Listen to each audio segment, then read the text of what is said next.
The RØDECaster consoles were always known for their ease of use, shallow learning curve, and a clear menu system, but if you want to use them like a pro, you want to use some really handy shortcuts.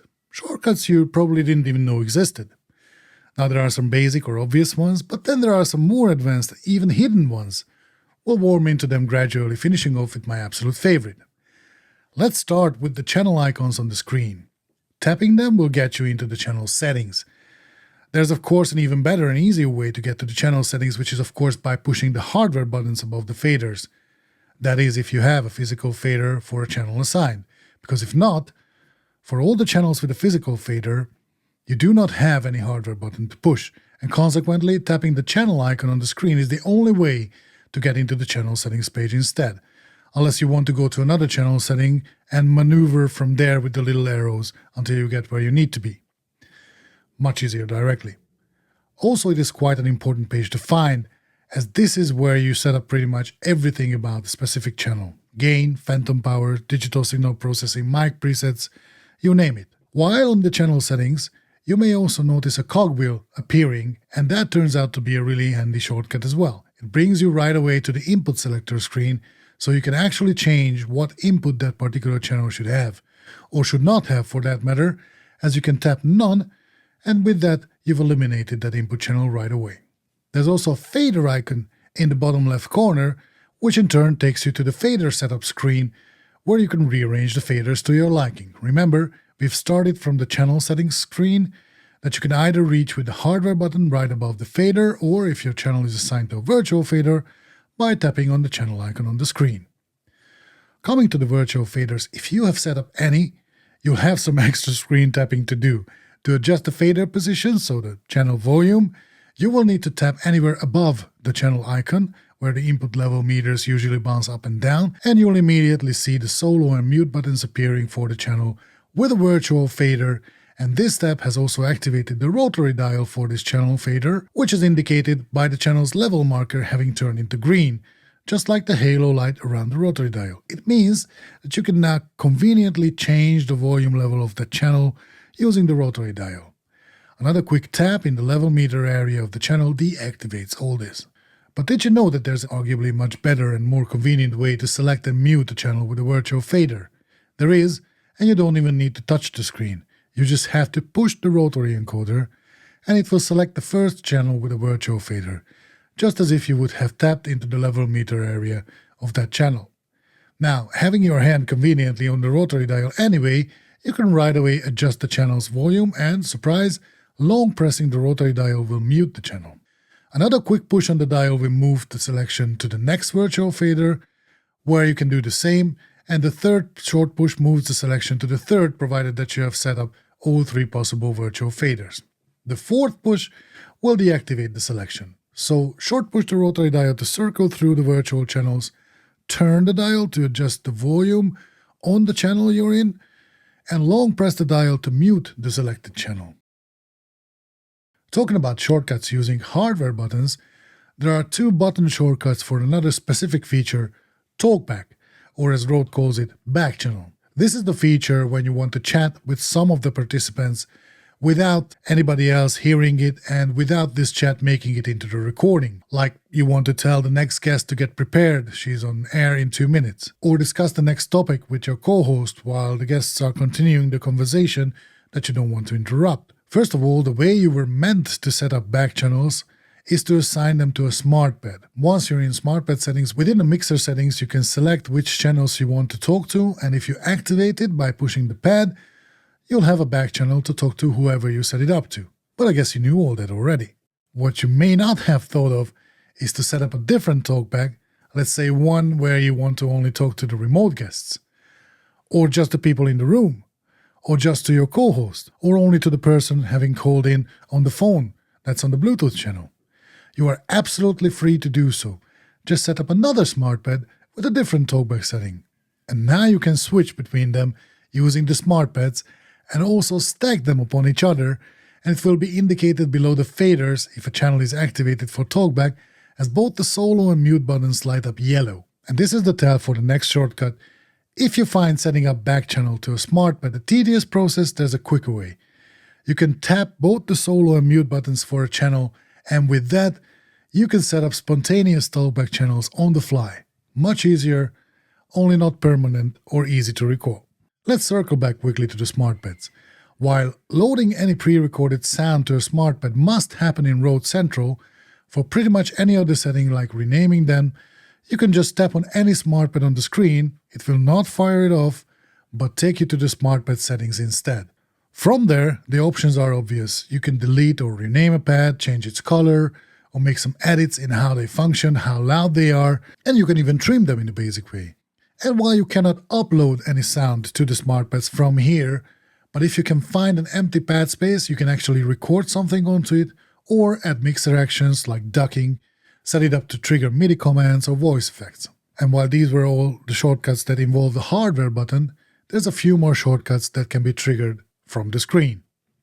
Next on my list is the speaker icon. What not everyone knows is that long pressing the speaker icon actually mutes the main output. Of course, if you have enabled auto-muting the monitor output when the mic channel fader is lifted, then you can mute the main output just by pushing any of the microphone channel faders slightly up or unmuting them as well. But if you don't want to touch the mic faders or mic channel buttons, this is another way to mute the main monitors. Long tap the speaker icon on the screen and wait for the haptic feedback and sound. Next to the speaker icon, you'd have the SD card. This is probably the least used and least important one, as even without tapping it, it shows the basic info about the available capacity on the SD card, but it can still come in handy. Tapping it will bring you to the SD card settings. You're going to want to use it pretty much only if you are formatting a new SD card for your RCP2 or Duo, but interestingly, you can also put the RØDECaster console into transfer mode from here.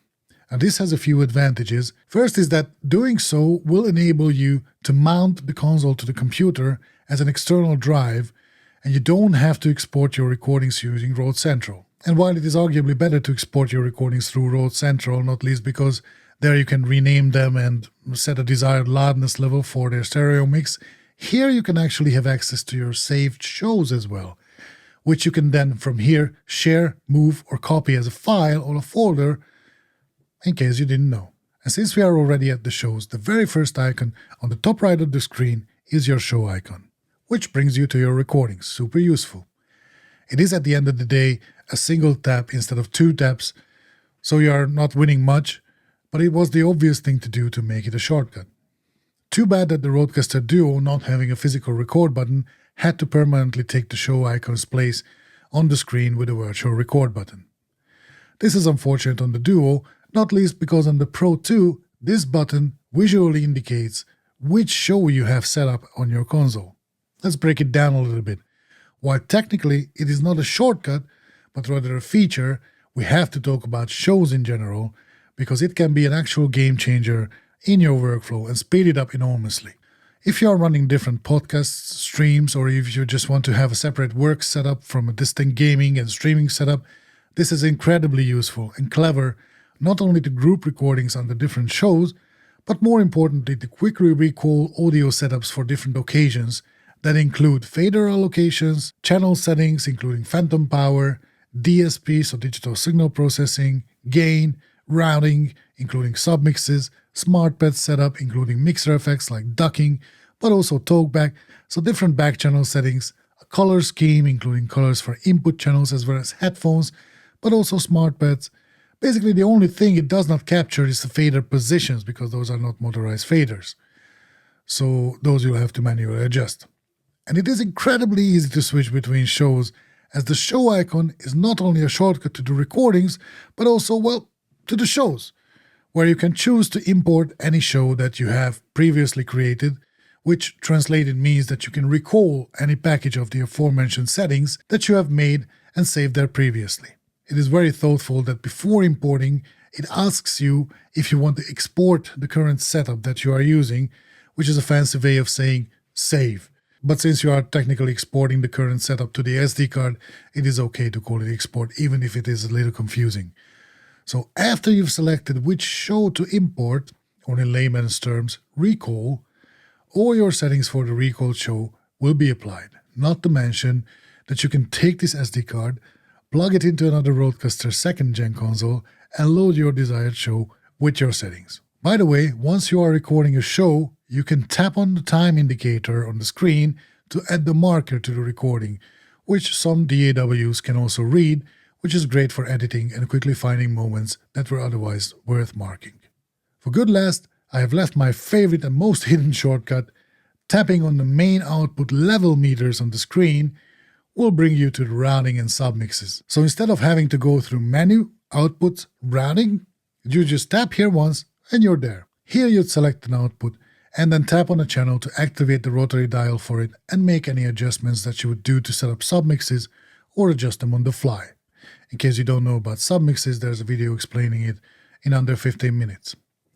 Another little longer shortcut to routing is available for the digital channels. These are the USB 1, USB 1 chat, USB 2 and the Bluetooth, because by nature these channels can be bi-directional, so they can not only be an input but also an output audio at the same time. So the shortcut to output routing is on the channel settings page, which we started with.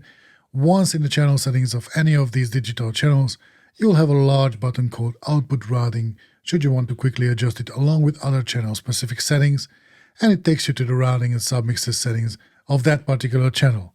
But once you're there, you can of course access any other output channel's routing page by using the left-right arrows. As we have pretty much started with the channel settings, this gives it a nice frame to close it off. Please do let me know in the comments if you know about any other shortcuts that I haven't yet discovered, and also let me know what would be your shortcut ideas.